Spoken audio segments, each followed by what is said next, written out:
Hello and good morning from New York City. My name is Omoyele Shore. As part of our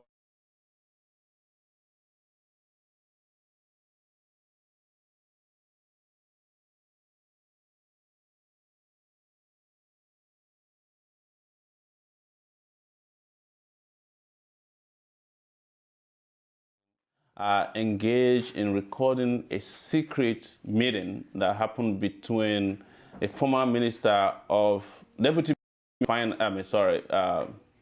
deputy minister of defense in Nigeria, Musi Leo Obanikoro.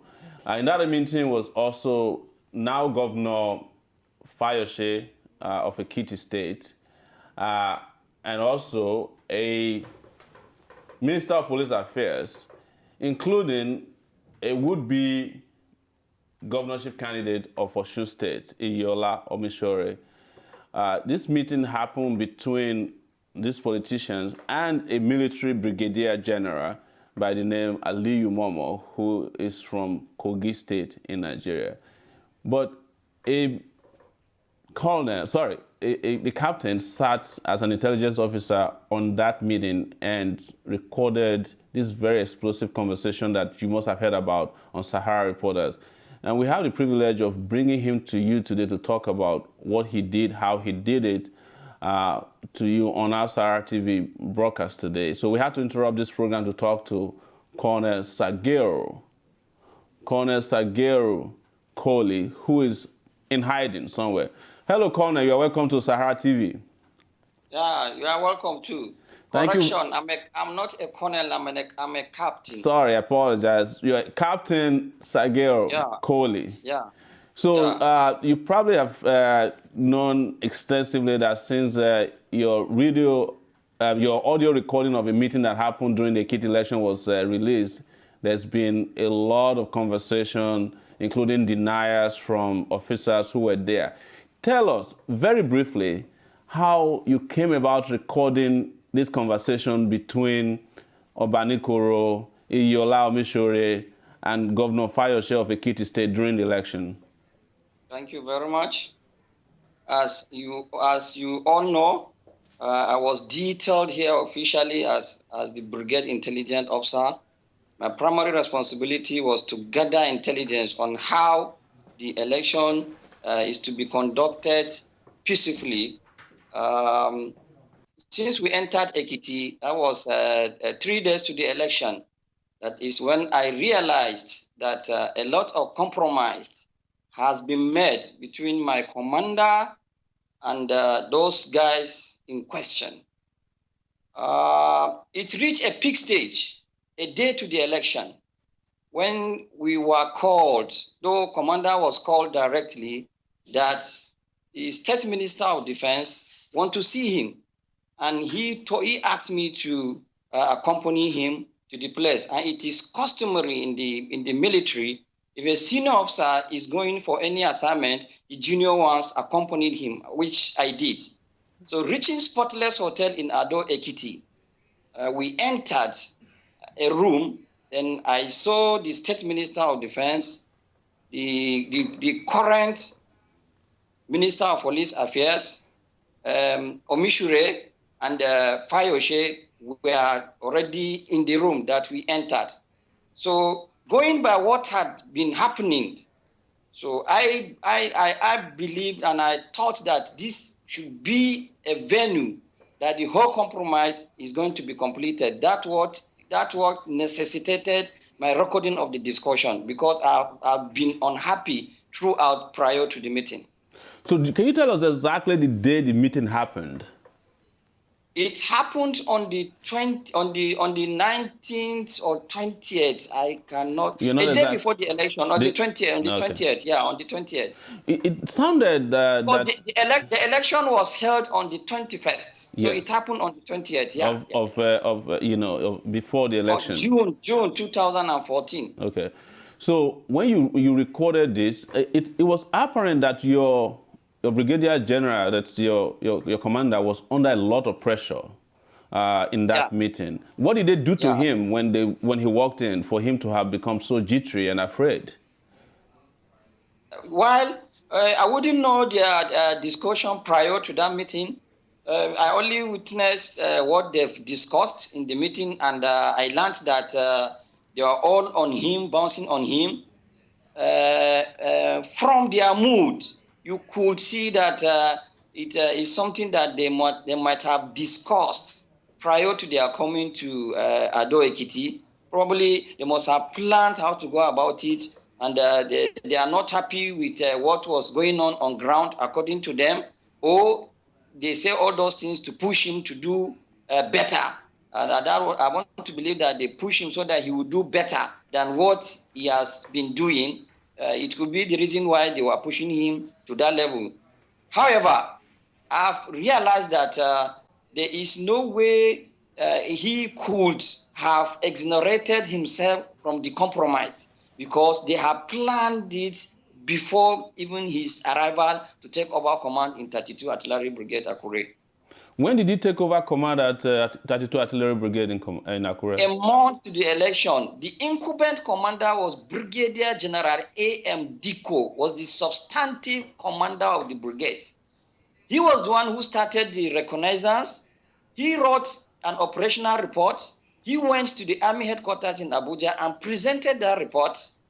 Coming back to the brigade, he called us. I was his intelligence officer. He called the operation officer and told us, look, gentlemen, from the brief I've received, it is apparent that I may not be the person that will handle this election. It came as a surprise to us. 3 weeks to the election, we saw a signal changing him, or rather relieving him from his appointment, and General Momo was brought in. And they said that he should go back to 31 Artillery Brigade, Mina. And that is what happened. And when he came, he asked us to work with him fine. And as a military tradition, if there is change on command, you don't have option than to be loyal.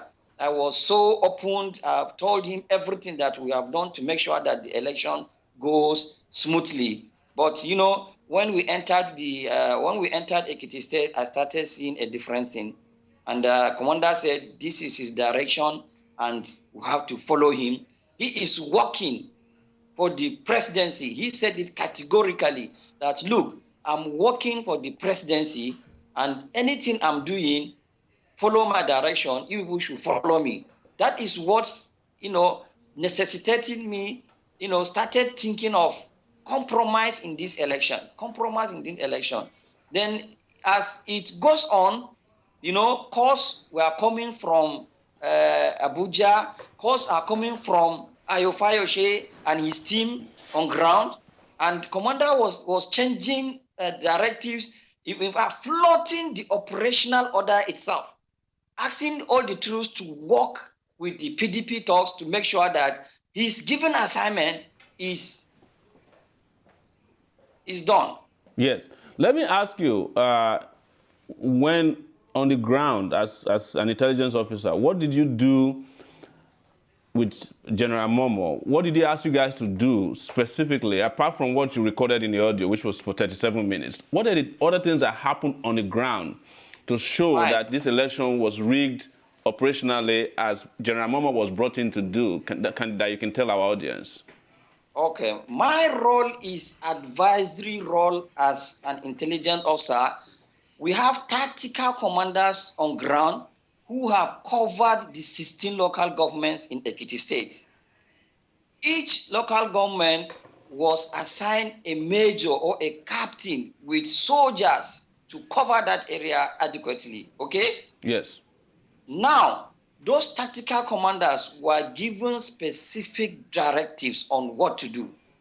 What they have done was, they have some contacts, the PDP and their team, they have what they call contacts. Those contacts are PDP supporters or PDP talks.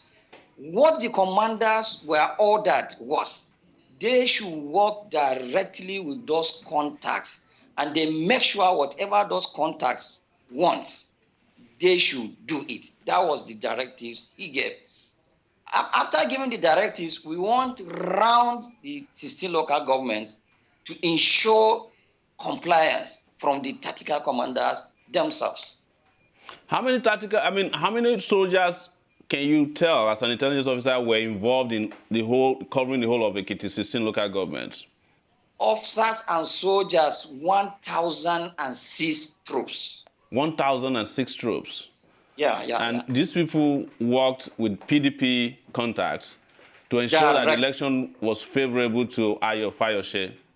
Exactly. Additionally, an officer was sent from 82 Division Enugu, from 82 Best Ammunition Depot, Major Ujong, with as captain and below, with Chief Chris Uba. They entered Ekiti and they were assembled in our FOB, Forward Operational Base, adjacent Ekiti State Government House. He was there. Then he was given a task force.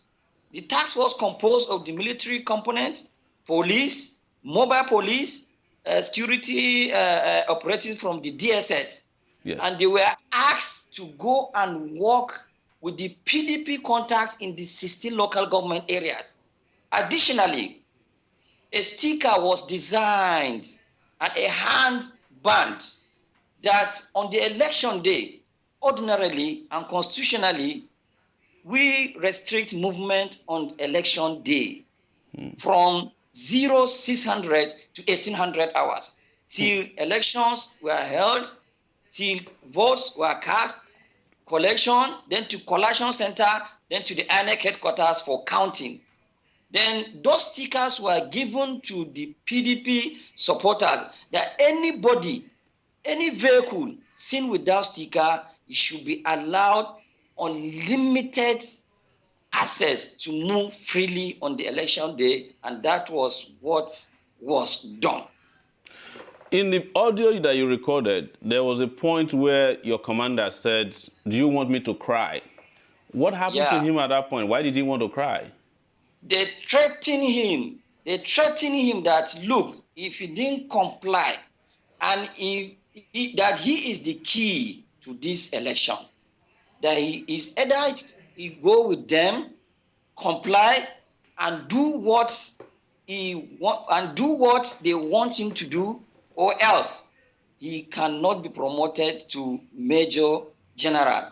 He even Obanikoro even threatened him that, look, your promotion has to come to my table as Minister of Defense, and I will sit on your file and you will not get promoted. And if this thing is flown, you know the consequence. You are a military officer. The Chief of Army Staff is aware. The presidency is aware. So work with us.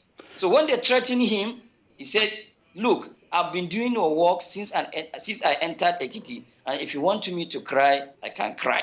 That is what he said. Because of that threat issued to him. You mentioned now that the other person in the room is the current Minister of Police Affairs. Is that Jelili Adesina?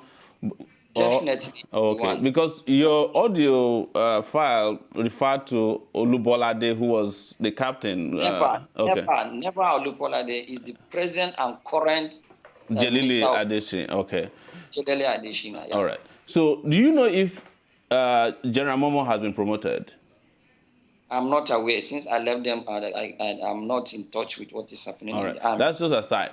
Specifically, did you, in the course of the election itself, see ballot stuffing, ballot rigging carried out by the PDP contacts and the army? Well, I have to be frank with you. I've not seen it myself. I told you I'm an advisory officer to the commander. Yes. The tactical commander should be able to say that because they witnessed the movement. Okay. All right. Yes. I'm always at the FOB with the commander, or I go around, or I Yeah, we actually saw a video of you standing behind the commander when you arrested some ballot papers 10 days before the election. That was prior to the election. Yes. Okay. Yes. What happened is that one was arrested before the election, and the then REC commissioner, Resident Electoral Commissioner Alhaji Ali Lupai, I could remember vividly. Yes. He was invited that this is what was arrested. Our men at Ifon, that is border from Ekiti to Osun State. Yes. Okay, Now, the resident electoral commissioner said those are condemned INEC material for 2011 election. And they have sold it out as condemned material, and they asked those people to evacuate it so that they could get a free space to, to store the new materials for the election. And that was ironed out. Even I think the INEC headquarters in Abuja responded to that effect, and I don't think there is any issue with regard to that. It would be interesting to know what happened when Fayose eventually won the election, and I'm sure you were still in Ekiti. How was it like after the election was delivered to him as planned? He was very happy, and Commander went and met him, and they said, "Okay, now I'm telling you that I will deliver, and now you can see it." He said, "Okay, that he's grateful." We left. When in your audio, there was a point where Banikoro said, give him the token.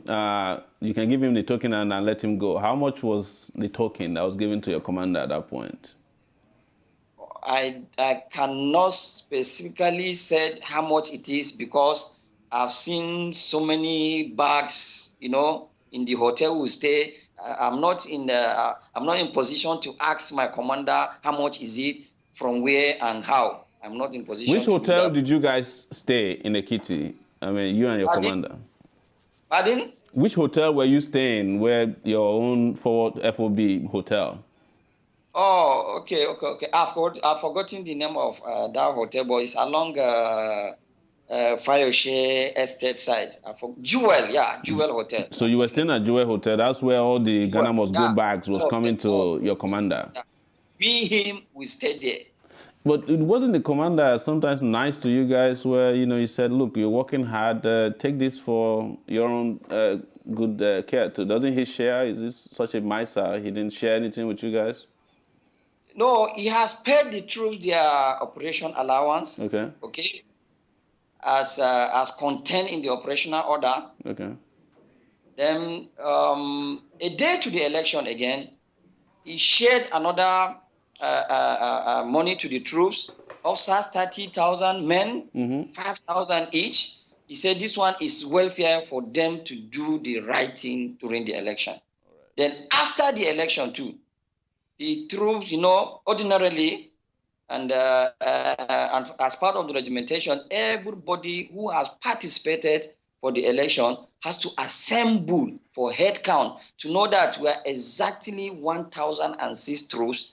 And before Nan gave his final address, yes. Then when everybody gathered in FOB, he also declared that every soldier should be given another 5,000 for work well done. Now let's go to what happened to you after you made this recording. At what point did you start to have problem after making the recording? Did you report to the higher authorities? How did you get into trouble for recording this audio? Okay, that was, when the election was concluded, the next election was Osun State election, okay? Yes.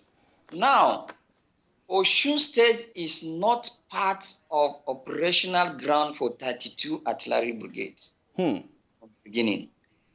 We covered only Ondo and Ekiti State as part of our area of responsibility. Jurisdiction, as they say in... yes. That's what you call AOR in the military, area of responsibility. Anything outside it is not your business. Maybe another unit will take care of that. Yes. But because of what has happened in Ekiti State, those guys were happy. They said, okay, General Momo should take over command of Osun State. There is an Nigerian Army Engineer Construction Regiment right in Osun State at Ede, commanded by Brigadier General Adeyemi.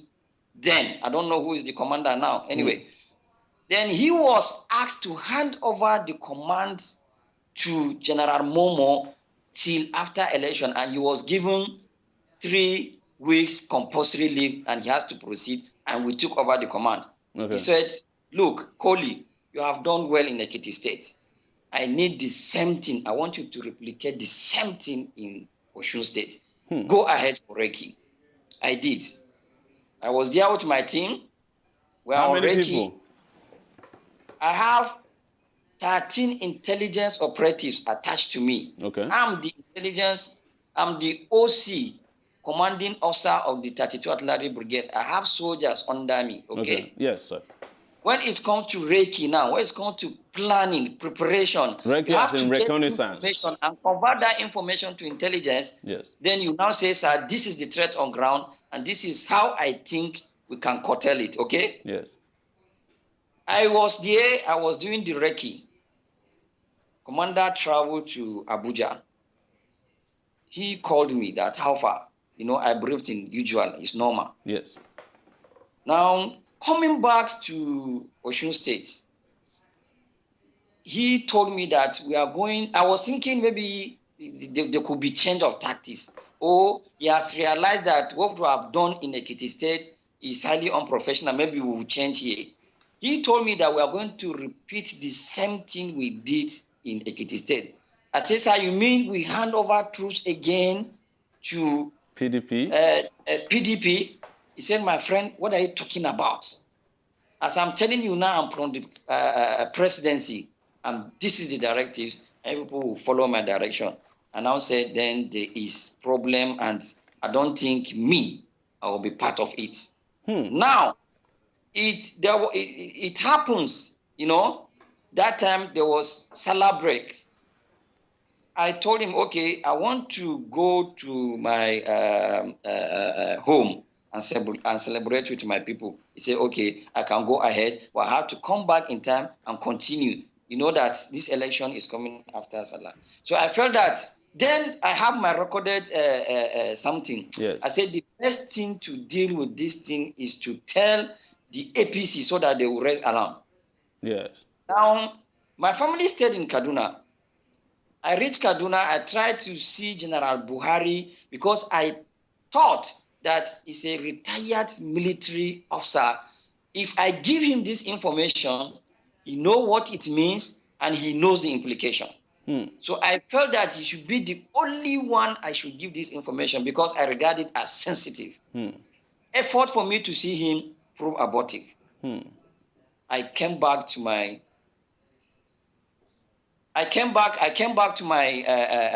location. I continued with my things, okay?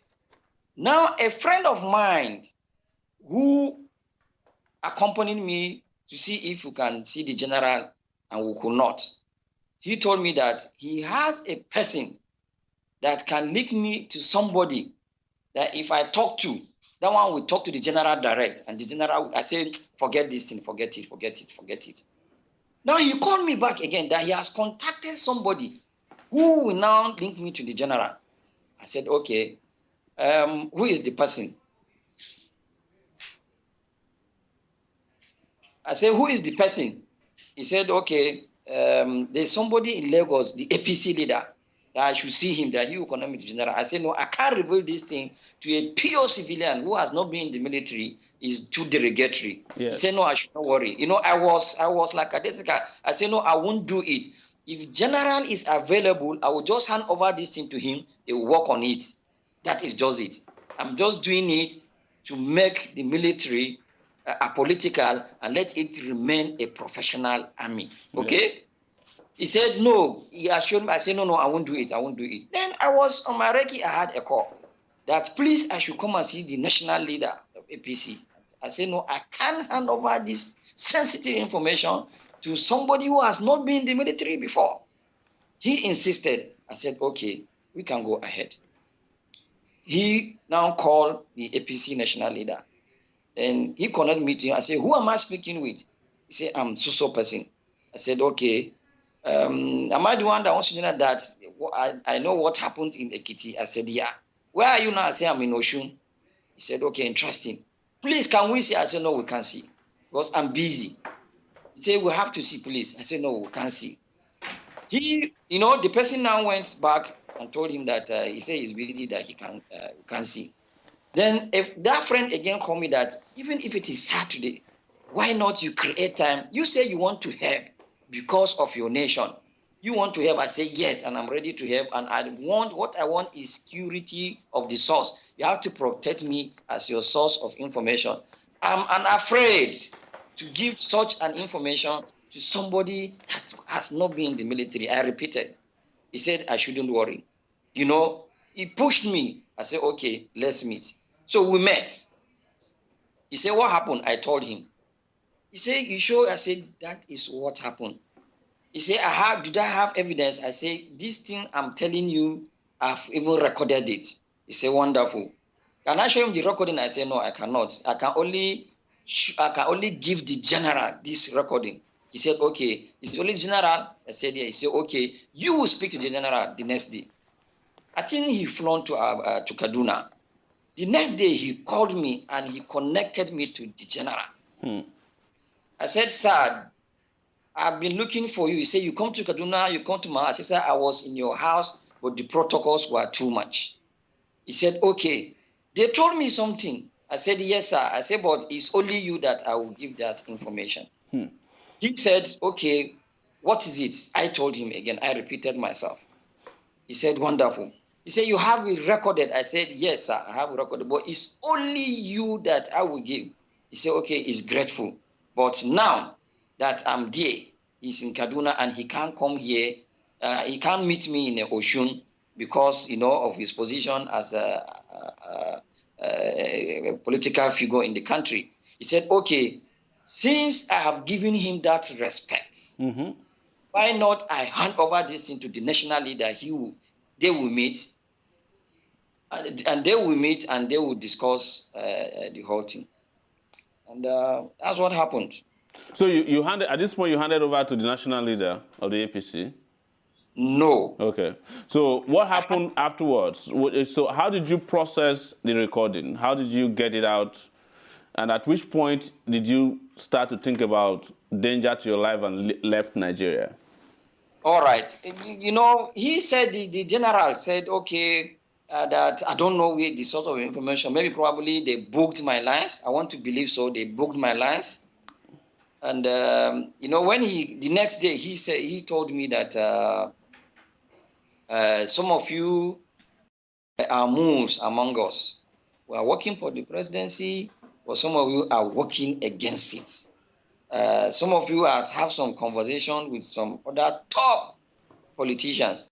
We are watching you, but before somebody will kill me, I will kill that person. Wow, I know that is General Momo threatening you now. That is his words. He said, before somebody will kill me, I will kill that person. Then, in the night, they held a meeting. The military police officer who is retired now, Captain Abe Kalio, in the morning, he met me in my hotel room. He said, Koli, what happened? Commander was boiling. Commander was highly upset. What happened? I said, what did he tell you? I don't know what happened. He said he's going to deal with you decisively. I said, okay, no problem. Then in the morning, we have to hold brief, okay? Yes. We have to hold brief for commander every day, and I'm the intelligence officer. I will be the one to give him the situational report. Yes. First. Now, before then, they directed an officer to come and handcuff me and tie me and take me to Ibadan 2 Division. The officer happened to be my friend. He called me while was on his way to Oshobo. He said, Koli, what happened? Have you killed somebody there? I said, no, sir. He said, what is it that they directed me? Now I have to move and come and tie you, handcuff you, and take you to Ibadan. I said, I don't know, sir. From then, I know there's a serious threat to my life. Somebody said he will kill me. Somebody in the morning was telling me somebody was upset. Then the person they ordered to come and make that arrest, you can't handcuff or tie an officer unless you commit a heinous crime. Okay? I felt threatened. I know that these people are going to harm me, and only God knows. From there, I told them, gentlemen, I want to ease myself. That is when I went out from the conference. entered my vehicle, all my things, my belongings, my uniform, my any other thing, my laptop, the operational orders, everything about the election, and all the information I had was in my system and my files because they were all there. I have to run for my life. So you left on that day? On that day when that officer, who is my friend, I will not mention his name. No, because Apparatus is still there. When he called me, I have to leave. I know there is a serious danger, so I have to leave. Yes. So after you left, at what point did you now start to release the audio to whomever helped you process this before it got to us? I told that my friend that I will drop this thing somewhere. He should go and pick it and take it to any person he thinks he will take it to. And you did that? Yeah. Okay. So then they came, they couldn't find you. Then they did something to your family. What happened next? They now went back to barracks. I was staying with my brother. Akure, 32 Artillery Brigade, Akure, Owena Cantonment. Okay. Yeah. My brother was staying with me there, Adamu, 15 years old. He's schooling in Army Children's School there, secondary school. He was staying in my house. When they could not see me that day and they know I fled, they went and arrested my brother. Wow. And they were asking him, and he didn't know anything about it. A small boy, a civilian, he can't know what's up. So they arrested him, they interviewed him. He said he don't know anything about it. I only told him I'm going for an assignment in Osun State, and which I did. So they arrested him, and he was detained for 5 months or thereabouts.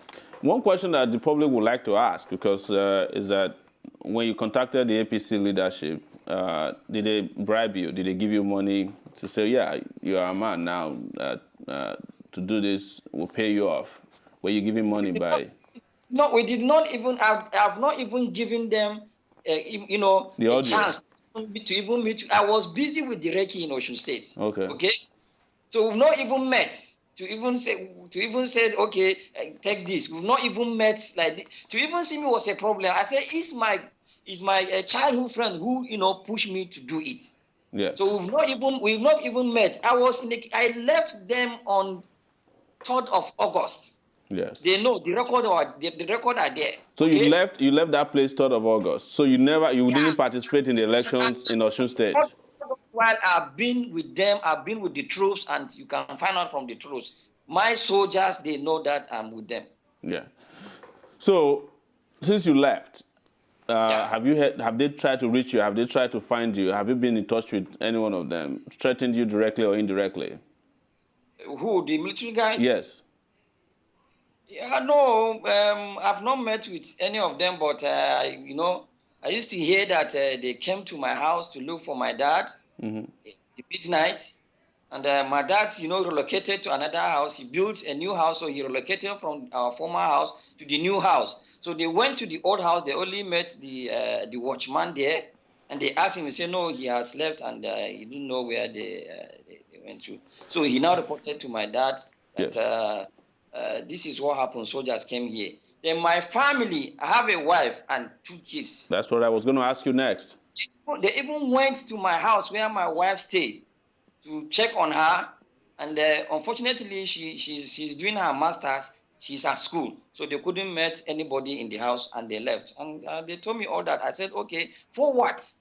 For what? Why are they looking for my family? Do you feel like your effort in exposing this and disagreeing with your commanders helped in making it impossible to rig in Osun State? Do you feel that way? Definitely, that is what helped not rigging Osun State election. I want to believe so. Also, would it not be interesting to find out if there are soldiers that you work with in the field who feel the same way you feel? That, the military is unprofessional, they shouldn't be engaging in election rigging? Yeah. Virtually, if not all, 2/3 of the soldiers that are involved in that election knew what we did. But let me be specific. Yes. The officers who participated in that election, I don't think there is one officer that was happy with what had happened in Ekiti State. Wow, so all the senior officers that had to do the dirty job, they were not happy. officers, because they know better than the soldiers. There's another question that people ask us when they hear the audio that, how do bloody civilians, as they call them, hold an army brigadier general to ransom? And were you guys not with your weapons when you went into that room at Spotless Hotel? No, if commander want to enter into a meeting like that, the armed guards will stay at the door of the conference room. Okay. So you didn't have any weapons on you and the commander didn't have even a pistol? No, we are officers. We have soldiers that go with us okay. who are armed, okay? But you were not armed yourselves? You and the commander?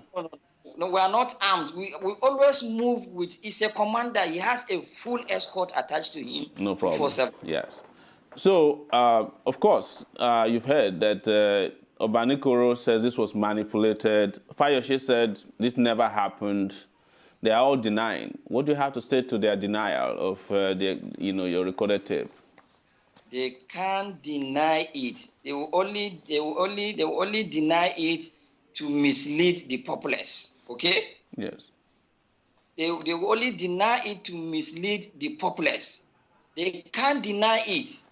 Why I'm saying that is, even the clothes they wore, I know the clothes they wore, and the people that were there, even the officers, they are still serving. There is Major Aliyu from 19th Battalion was part of that meeting. Captain Adegoke was part of that meeting too. So they can't deny it. All those officers which department was Adegoke from, Captain Adegoke from? He was in Army Public Relations. So he was in that Spotless Hotel room with you in the room, and Brigadier General Momo when they were harassing him?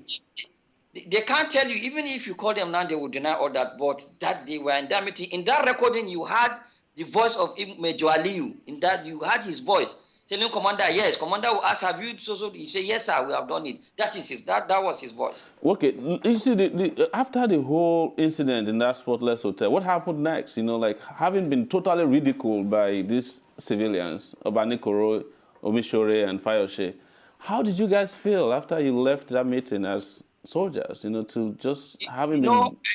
I felt bad, okay? If you could listen to the recordings very well, you heard some of my voice raising, okay? Yes. I wanted to react, but commander would tell me no. And, if once commander said no, I can't talk militarily. Yes. Give us a description of the room. Give us a description of this meeting. Just a quick description. Where were you guys standing? Who was standing up? Who was sitting?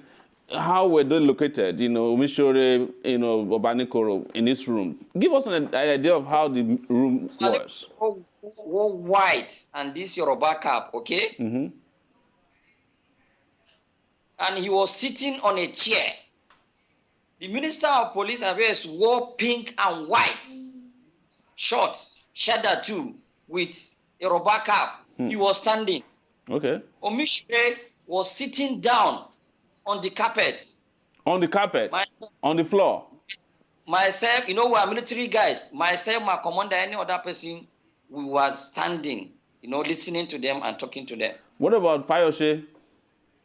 Fayose was sitting beside Obanikoro, but sometimes, he got himself angry and he would go out and come in. He would go out and come in, but he's always sitting, near Obanikoro. What was he wearing? Do you remember what Fayose was wearing? In a polo shirt, blue with red stripes. That day. Wow, fantastic. Yeah. That's very interesting. So, what election is coming up in Nigeria and that we should be wrapping up at this time? What would you say to your fellow officers who are going to be part of the next election, which of course you've heard is going to be postponed? What are you hearing from your colleague, being an intelligence officer, about the upcoming 2015 election? Especially my coursemate, I'm being a member of 32 course. I will advise my coursemate, because we are rugged, I will advise my coursemate, my colleague and other officers to be professional, apolitical, and they should have patriotism in their mind and carry out their duty militarily. And what would that duty be? Sorry? What would that duty be? You know, if they ask them to rig election, they should say no. Or what do they do? How do they handle This their is commanders when they give them orders? Yeah, they should say this is not a part of our constitutional responsibility. They should make it clear. They should tell the commander. Then he should know that what he's doing is wrong, and maybe probably what had happened to General Momo and Mina will happen again. I think that can make them to shift back. Yes. Let's ask you, have they done anything to you officially? Have they fired you? Have they declared you a wall? Did they stop your salary? Yeah, they stopped my salary. Ordinarily, they have to book me on a wall, but now I should be on a wall. But you don't know.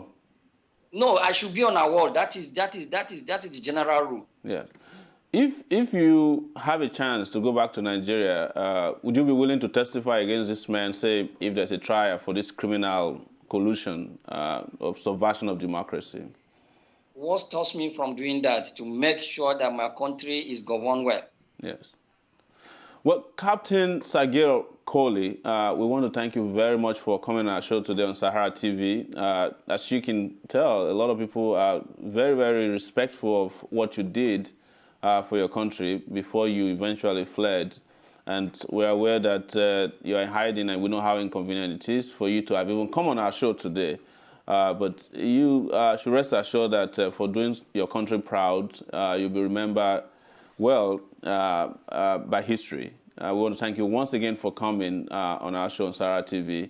And we'll be in touch as things go on. I'm sure you have very important perspectives that you can share with us and your colleagues and the Nigerian populace in general about how to achieve free and fair election without this kind of, almost very criminal military intervention and influence. Thank you very much. Thank you. Sahara TV watchers and listeners, you have been with me talking to Captain Sagir Koli, who was the intelligence officer who recorded this secret meeting where a minister in Nigeria, a governor, a police, two ministers, and one politician met with a bunch of military officers to rig the election in Ekiti State in June 2014. That election was won by Governor Ayo Fayose, but we are now finding out that it wasn't a free and fair election. It was completely systematically rigged with the help of the military.